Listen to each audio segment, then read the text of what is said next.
And welcome back, everyone. Welcome back to another month, another edition here of the Platinum StarCraft 2 League October 2025 edition.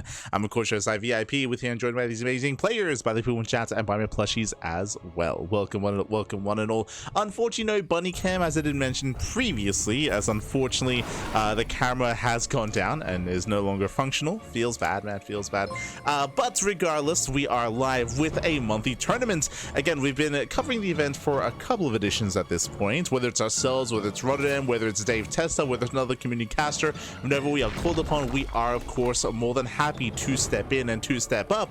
Exclamation mark be in the chat as the tournament is live. The bracket is live. The bracket is open, of course, all players, open to most players, I should say, and we'll be getting into the first game of the series. Let's go. Let us go. This morning in the top left-hand corner of Incorporeal, we have the Finnish Zerg player. We have the Blue Zerg representing himself, currently teamless. It is Mixu.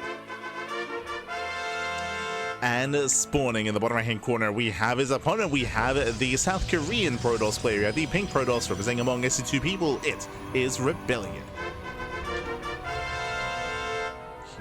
We go. And if you're in the chat, you know what time it is. It is Gamba time. Predictions are open. Place your bets on who you think will claim the series. Best of luck in the chat as we get into our best of three.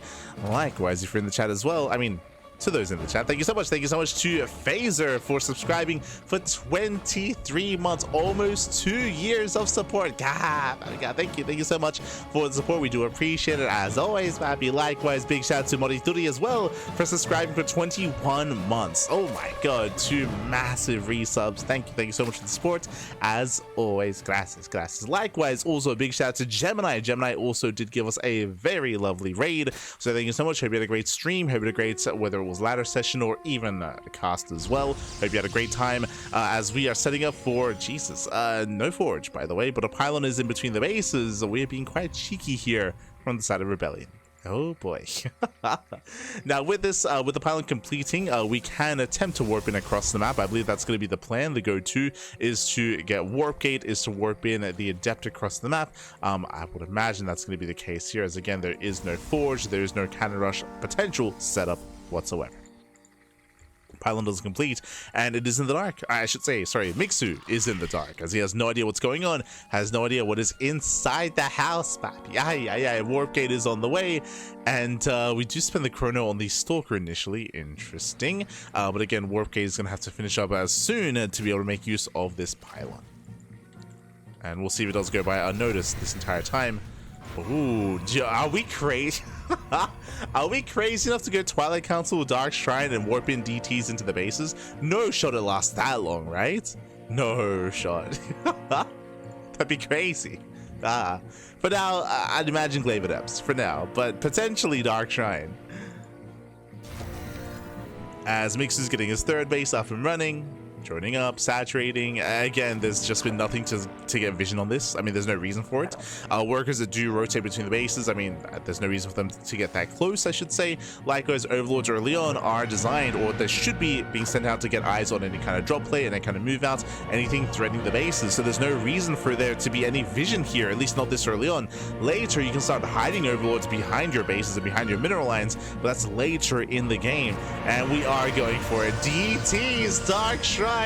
And we're going for the warp in into the main. He's crazy, Pappy. Oh my god. No, it's gonna work. Oh no, not like this, Pappy. Not like this. Dark Shrine is halfway done. Warp gate is complete. And yeah, again, there's no reason for this to be scouted. Oh, as the queens, they do actually, they do head in between the main boy. The boys are being pulled. So the queens do respond, the boys are being pulled as well to deal with this pylon. Interesting movement there at a Mixu, but he does find this and he will shut this down. And as a result, this Dark Shrine won't really achieve too much here. I'm curious as to what it was that did tip Mixu off, bearing in mind that Mixu, he did not get across the map. He was not able to confirm the Dark Shrine or anything of the sort here. But regardless, they did shut it down at least. And we're going into... Oh, hello. You have my attention. Okay. We do have Blink on the way. We have Shadow Strider for the Dark Templar. Lings that do move in. They collapse on the Stalker, and they will get the kill. Not bad. One Stalker does go down.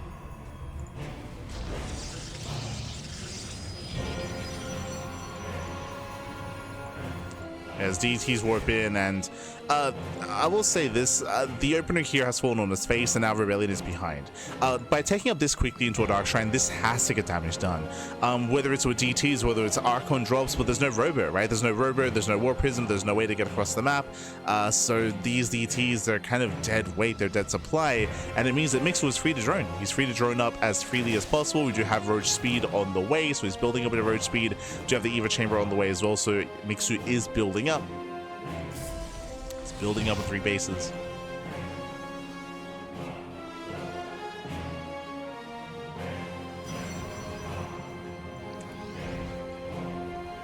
And these DTs, they got a lot of work to do.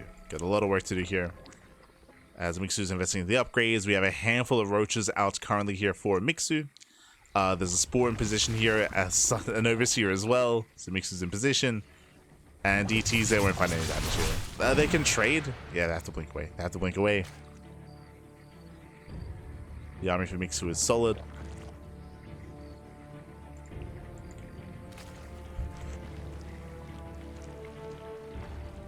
And we're going for the counterattack. We do have Overlord Speed on the way, so Mixu is going to commit in towards Drop Lords, in towards what should be a German taxi. So Overlord Speed into Drop Lords, into Roaches and Queens being sent across the map.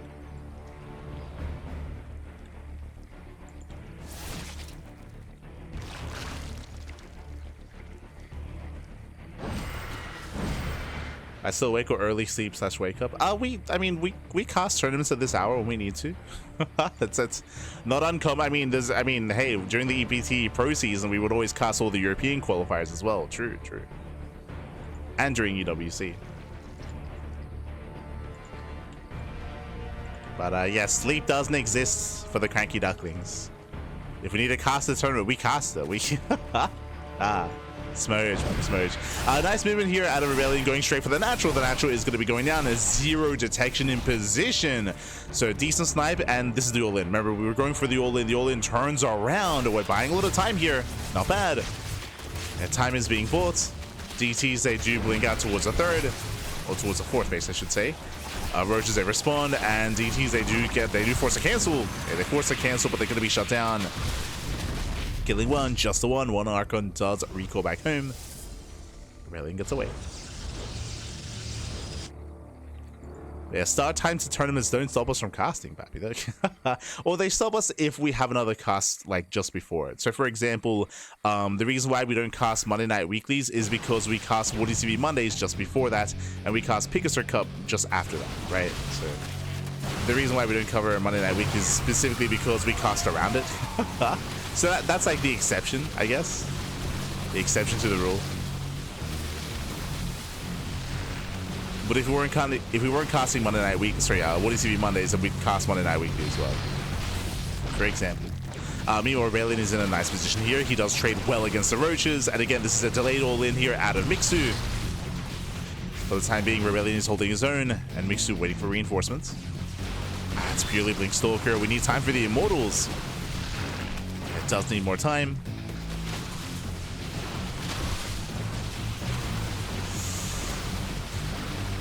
Picking up more Roaches here. While they graze the army. Again, the Roaches are getting picked away out. So far, the wing control has been decent. That's what, 3-4 Stalkers going down. Oof. Bow does connect. But the Roaches are so low. Yeah, the Roaches are so very low here. It's an awkward attack out of ReBellioN. The Changelings. Ironically, the Changes, yeah, they do tie things up. They choke up the natural. Awkward engage there for ReBellioN. Very awkward. The first Immortal has arrived. Ooh, we're getting into all the Warping and Stalkers. ReBellioN out of position. We got to respond. Yeah, he's got to respond a little bit late. Ooh, Bio connects. Bio connects in the mineral line. A shield battery is depowered, but the Immortal has arrived, and ReBellioN is holding. Yes, so far, ReBellioN is holding on. A bit of a shaky defense here. A little bit shaky. Especially with that fight here outside of the natural. But does hold on, and Mixu has to back off. And Mixu is not droning.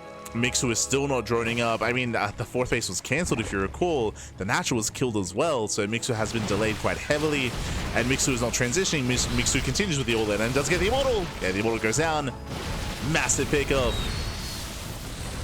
And without the immortal, there's no defense. Yeah, there's no more defense here. Losing too many stalkers, and Mixu has done it, has broken the third base. Again, ReBellioN just bleeding out too many roaches, sorry, too many stalkers throughout the course of the defense. And with that, Mixu has done it. ReBellioN he held for a long time, which was impressive for sure, but again, was just bleeding up too many stalkers, trading a little bit too inefficiently. Here, the immortal's trapped by the changeling. How long was that going on for? Once again, Mixu making beautiful use of the changelings time and time again. We saw it twice now, and GG gets called. Mixu will take game number 1. GG. Whew. GG, well played. Mixu does take a lead in the series. Again, we did see that ReBellioN, he was fighting his heart out, but just a really rocky, really rough start for ReBellioN. Remember, winding it back, ReBellioN, he did commit so much to the proxy pylon in the main, to the DT rush, and it did not really pay for itself later on in the game. Yes, we saw the DT sniping bases, but that was after the economy was already built up to 3 bases. That was after the all-in was already well underway. If you remember, the all-in was delayed because of it, but as soon as the DTs were dealt with, the push came. The push was able to get across the map. It was just too little too late damage-wise for ReBellioN. So GG, Mixu does take a lead in the series, and now we're getting into game number 2. And we'll see what kind of build ReBellioN goes for this time. Another ReBellioN is very unique when it comes to his style, when it comes to his builds. Depending on the map, we could be seeing a rush into Sky Toss. I know that ReBellion's quite fond of that style as well. And hey, we're loading into Tokamak. Tokamak is another one of these larger maps in the map pool.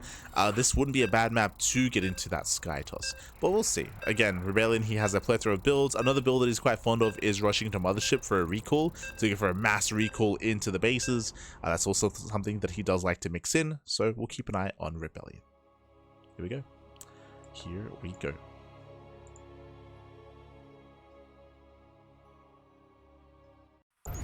Immortal's coming out too slow. If you recall, the robo that game was delayed. It was delayed because it was the Twilight Council. It was the Twilight Council opener into Dark Shrine into a very late robo to begin with. So that's why Immortal production was stifled from the beginning, because of the build of choice. Because you also did invest into Shadow Stride into Blink for the DP. So it was a late robo just because of the build of choice, which did mean the defense was going to be weaker. Didn't help as well, of course, that the changelings were delaying the production and forcing some really awkward fights. If it wasn't for those changelings, it's possible that maybe the game could have continued, but regardless, we're getting into our next game, and spawning in the bottom left-hand corner of Tokamak, we have the Finnish Zerg player. We have the blue Zerg. It is Mixu. And spawning in the top right-hand corner, we have his opponents. We have the pink Protoss player. We have the South Korean Protoss representing among us 2 people. It is ReBellioN. We go. But again, delayed Immortal production comes down to the build of choice, comes down to the DT opener, as we were mentioning before. All came down to the opener, which did set ReBellioN behind. Which is also why Mixu went for the all-in, right? He went for the all-in because he knew that ReBellioN would be weaker defensively because of the failed opener. So it all kind of played into each other from both sides.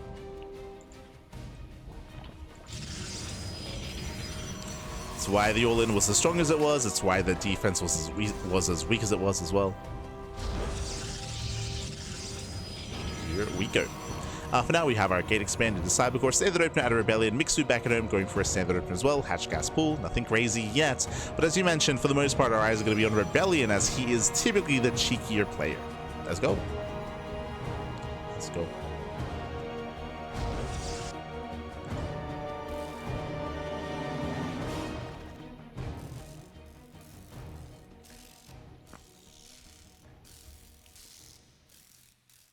As Mixu investing into 6 slings early on, okay, and investing into an extra pair.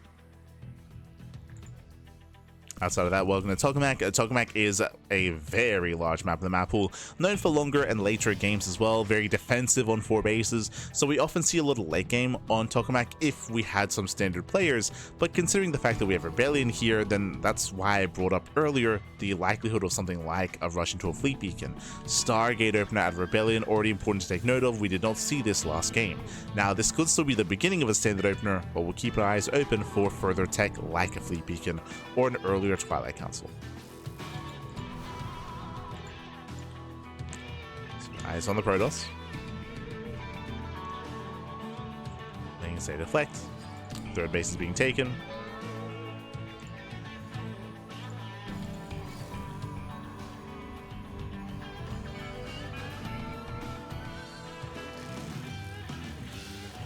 Now opening up Oracle. So everything's looking as it should be.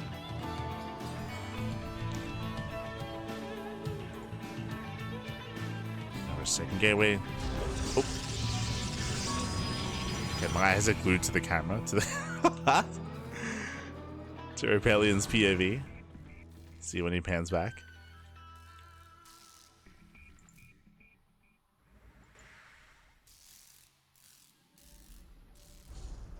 We are building up. Second Oracle's on the way. From this point, we should be expanding. Okay, probe gets sent out. ReBellioN does take us third. Everything's looking normal. Okay, let's go. No void ray, no hidden tech. I spoke too soon.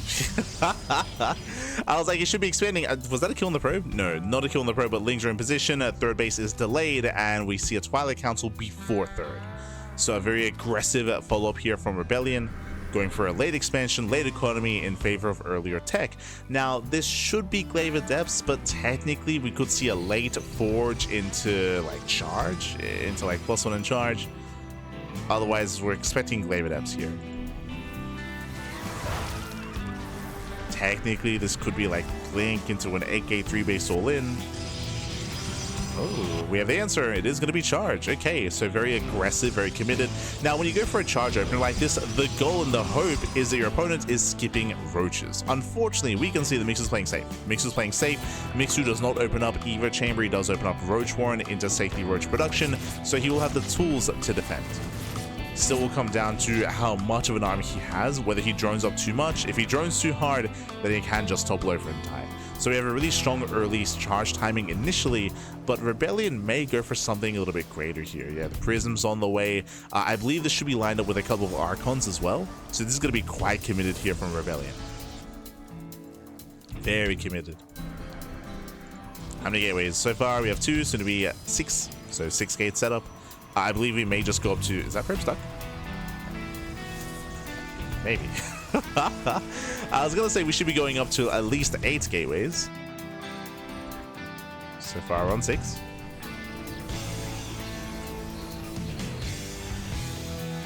No, we can save the probe with a War Prism. No, come back, come back. As these ults move out, I believe we should be warping in those Archons. Yeah, the probe is trapped, otherwise you would have used the probe to make the forge. Okay, come the Archons. Feels probe. I mean, we could always recall, I guess. It's fine. Feels probe, man. Mixu does cut workers at 3 base saturation. Mixu has 3 roaches. Ooh, Mixu has 3 roaches to defend, about to have 6. That's not a lot of roaches. Lings a counterattack. Main army has arrived. This is half the army. Unironically, that's 3 roaches. This is half the army. No, okay, Jesus. I was about to say we supply blocked. Thankfully, there's another warp in. The base is gonna go down, and again, Mixu was just had no army. Had no army ready. Had no supply. Didn't see the army coming. Wasn't ready for it. Base goes down, catches the queen as well, not bad. From here, ReBellioN has to be careful to overextend. Yeah, has to pull away, otherwise we'll just die to a counterattack. Speaking of, Mixu may just commit. Ooh, as Mixu supply block, that was 7 overlords in production. ReBellioN pulls away.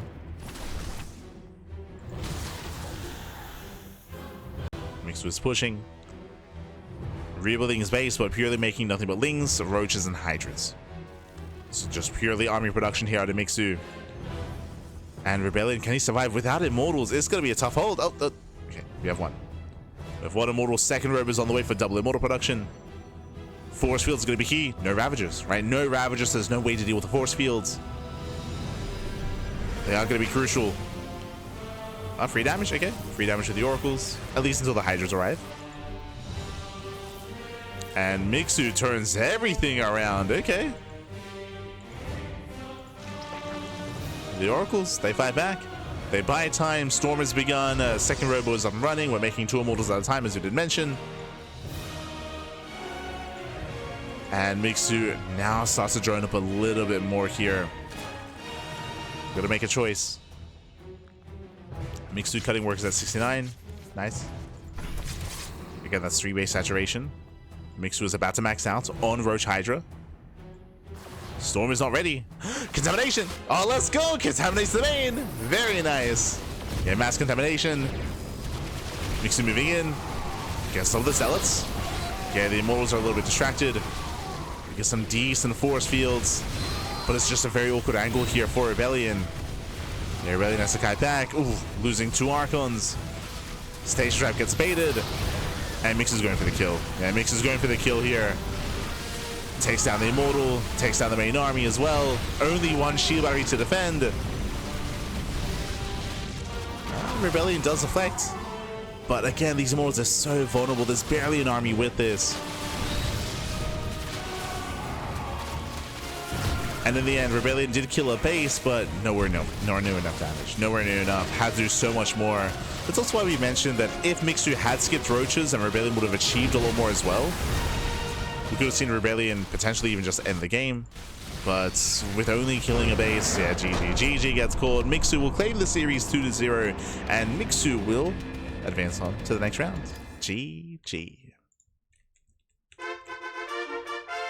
Whew.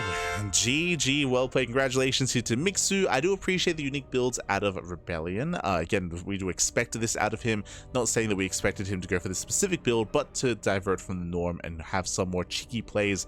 I was very excited game 1 about the hidden pylon, but it got found, it got shut down, so the build just kind of fell on its face. Here in game 2, that early charge timing had to do more damage. Did kill an expansion, that is true. Got like 3 roaches, got a queen, needed more done though. Needed more done, and unfortunately was just outscaled when it comes to the follow-up all-in. Cutting workers at 69 and just committing across the map, essentially maxing out with Roach Hydra. Mainly Roach, just a handful of Hydras behind it. GG. GG, well played. Once again, both games just kind of showing like what occurs if your initial opener, if your initial build, if you do go for something more aggressive, fails to get damage done. Game 1, it was the case with the DTs. Game 2 was the case here with the Zealots. It is the risk you take. Here. Otherwise, let us head on over here. Let us head on over to the bracket. ! Be in the chat to have a look at the bracket.